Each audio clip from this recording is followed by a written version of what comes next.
Hey everybody, Mags here. We are going to review some of the hints and tips that we've been given this year on the Dynasty Hotseat. If you are new here, do me a favor, can you like, comment, share on this video for me, please, like you can see here. And then also, if you're new here, why not hit that subscribe button too? It really helps out. Right, on to the hints and tips.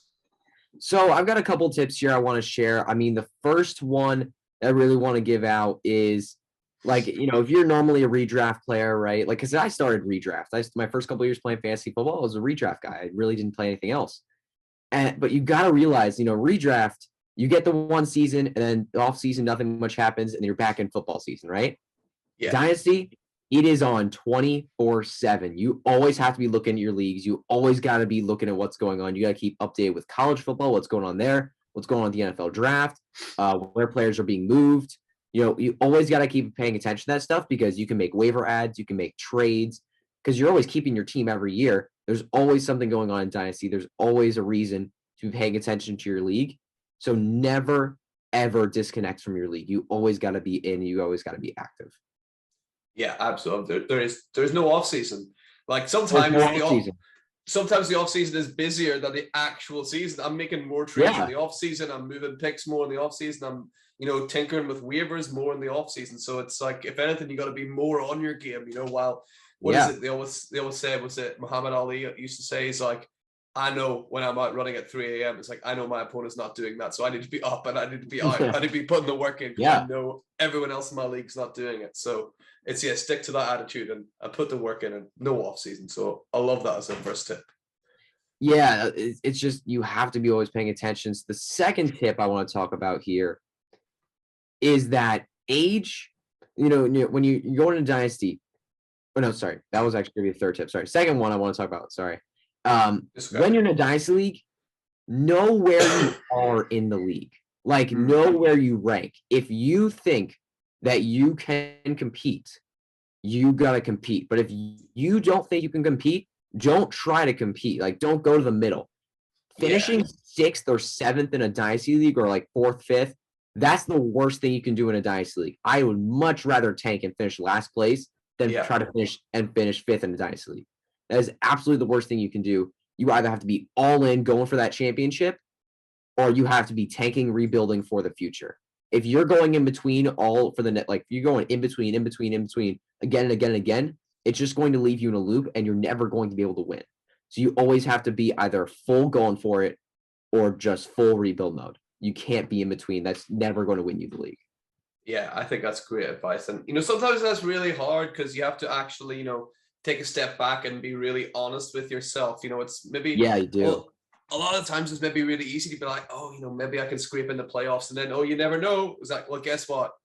You kind of do know. Like, you're probably not going to win. There's no point with the wishful thinking because it probably won't work. So it's be really honest with your team and really look at it from an outside perspective and either think, can I win, or let's rebuild it. I think that's one of the first bits of advice I got when I started playing Dynasty, and I've kind of held to that the entire time. So I think that's great for all the listeners to hear, that advice coming from you as well. So brilliant second tip. And you got one more for us as well, Hutch?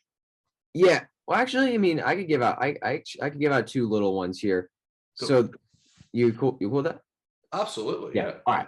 So next one here I want to talk about is that age. When you're looking at draft, when you're in a startup, when you're thinking about players, age is definitely important because you want to have younger players so that your players can last longer. Yeah. But it's not everything. Age is not everything. You can't go into a draft and set a goal for yourself. Like, I'm going to draft all players under 25 years old. You just can't do that because players like Keenan Allen right now, players like Mike Evans, players like Joe Mixon who are older, players like Aaron Rodgers, those players, while they don't have as many years left as a Michael Pittman or Elijah Moore right now, they're going to produce more fantasy points for the next couple of years. You always want to look at your dynasty teams with 3-year windows in mind. You don't want to look you can look at Josh Allen as a 10-year quarterback. You shouldn't look at him that way. You should look at him as, how can he produce for me for the next 3 years? And that's how you should look at your entire roster. You should not be ever looking at guys as more than 3-year options. How will this player produce for me in 3 years? Because situations in the NFL change frequently. They change all the time. I mean, this offseason has been one of the craziest offseasons we've ever seen. This has been crazy. Players' values have been crushed. Players' values have been really increased. Like, things have changed so much, and, you know, injuries happen. Things happen all the time that you can't look at a player as a 10-year player, a 5-year player. Always looking through your windows. And because of that, when you're looking through your windows, age does not mean everything in Dynasty. Yeah. Yeah, I think a lot of times it is easy to get hooked up on age, but like, even if you just think about it, it's tough. like, especially yeah, especially since I'm like a younger person, I always value like younger players. Like, I'm 15. Like, I like to look at younger players. I always like the young rookies, you know, hyping up those young guys, but you gotta just like Mike Evans. I just got Mike Evans in the 9th round of the startup draft. That happened the last episode of this. I got Mike Evans in the 9th round, like in a super flex startup draft. Like, it's Keenan Allen went in the 7th. Like, I mean, like, you just can't pass that up. Like, both those guys are gonna be top 12 wide receivers for at least the next 2-3 years. They're gonna give you elite production. I'm gonna take that all day. Yeah, no, I completely agree with you. And like, even if you think about age, if you just look at like the general population, like, you could line up 40-year-olds, and one guy's going to look 20, one guy's going to look 50, one guy's going to look 40 on the top. Everyone ages differently, so you can't apply the same rules to, you know, Mike Evans as you can to, like, I don't know, like his teammate Tom Brady. Like, Tom Brady's going to play forever, maybe. Like, you know, so it's everyone ages differently, and for you to try and think that you can predict how someone's going to age, you're not that good. Like, you don't know that much. Yeah, because like, when you look at a player, because one of my biggest dynasty sells right now, it's Tyreek Hill. Because when you look at a player like him, because when a wide receivers age, the first thing they lose is their speed. The first thing you always lose is your athleticism and your speed. And Tyreek Hill, I mean, that's not all he does, but that's a big part of his game. Huge. So if he starts losing that and people start seeing that, his value is going to plummet. So everyone ages differently. Every player ages differently. You're never going to know how they're going to go, like how far they're going to go. And players like drop off all the time. Like, I mean, I hate to say it, but I mean, Julio Jones, like, we were thinking he was one of the best receivers in the NFL. And now look at him. Like, he's kind of out. I mean, Todd Gurley, after his knee injury, never has come back the same. Like, players drop off, players disappear, and it just happens. So you can't look at anyone as more like a 3-year guy. Yeah, I completely agree with you there. So you said you had one more little bonus tip for us as well. Yeah, one more I want to talk about here. Kind of similar thing with the age, thinking about age. Build your dynasty teams around strong wide receiver cores rather than running back cores. Because wide receivers last longer I mean, running backs, like, it's so brutal in the NFL for running backs. Like, it's just so brutal. The wear and tear that a running back's workload has on the body is just ridiculous. Wide receivers always last longer through their careers and always sustain more production for a longer period of time. They're not getting injured very often. I mean, they are getting injured, but not as often as the running backs. Like, you look at the top running backs in fantasy this past year, who was drafted. I mean, so many of them got hurt and so many of them missed games. It's very rare to see a top-end running back now play a full 17 or 16 games. It's very rare to see that now. Like, running backs miss games all the freaking time, and you just can't depend on them yearly. So running backs, for me, I'm always moving around my running backs, always being very fluid, and I just can't invest a top 3 round, like, startup draft pick in a running back that's over the age of 24. Like, players like Joe Mixon, Christian McCaffrey, Dalvin Cook, Zeke Elliott's actually fallen out to the top 3 rounds.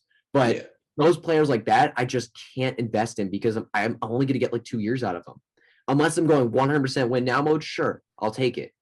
But you're only getting a couple of years while guys going near them, like wide receivers going near them, like Deebo Samuel right now, Devontae Adams, Justin Jefferson, Jamar Chase going a little bit higher. You're going to get so many more years out of those guys. That it's worth that investment more. Yeah, and it's like you mentioned him earlier. Like, look at somebody like Todd Gurley. Like 3 years ago, one injury can change everything. Yeah, and like 3 years ago, he was a running back 1, and now he's not in the league. He's not. like Jonathan Taylor. Like, if he gets an injury like that, his value could disappear like that. It could be it. It will be over. Like, Jonathan Taylor would be over. And obviously, it can happen to receivers too. But when you look at the injury history of those positions, running backs get hurt so much more often that it's just so tough to depend on them. Yeah, I'm just actually scrolling through here, just a list of like top running backs from like just not that long ago, 2018. Like you think about the same receivers, they're up there. You got Todd Gurley up there as a top guy. James White was up there as a top guy. David Johnson, Tariq Cohen, Philip Lindsay. You're not taking any of these guys. Le'Veon Bell, right? He was up there. Right? Le'Veon Bell, that might have been a little bit earlier, but yeah, like the running back position is just so fluid. Yeah, guys are going in and out all the time. So when you're investing in running back, I like to invest in the future, like Breece Hall right now, Javonte Williams, DeAndre Swift, those type of young players, like 22 years old. Those are the running backs you want to invest heavily in. Yeah. But also, like, I'm cool with investing as a James Conner and Leonard Fournette as well because they're going so much later. I'm fine with those guys. It's just that when you invest in them so heavily, that's when I start to get a little bit uncomfortable with that. Yeah, and the whole game becomes fun whenever like you take your first, top tip of like knowing when to contend and when to not, and then knowing when it's time to contend. You're like, right, okay, give me James Conner, give me Leonard Fournette. Like I need these guys. You need those guys now. Yeah, so it's a fine balance. That's what makes the game so much fun. So I love those tips, Hutch. Thank you so much for sharing them. And thank you so much for watching today's video. Remember, like this video, leave a comment if you want, and subscribe to the channel. These videos are going to be coming thick and fast, so you don't want to miss anything. So that's it for today. In the meantime, keep yourselves, keep your teams lit. We'll see you next time.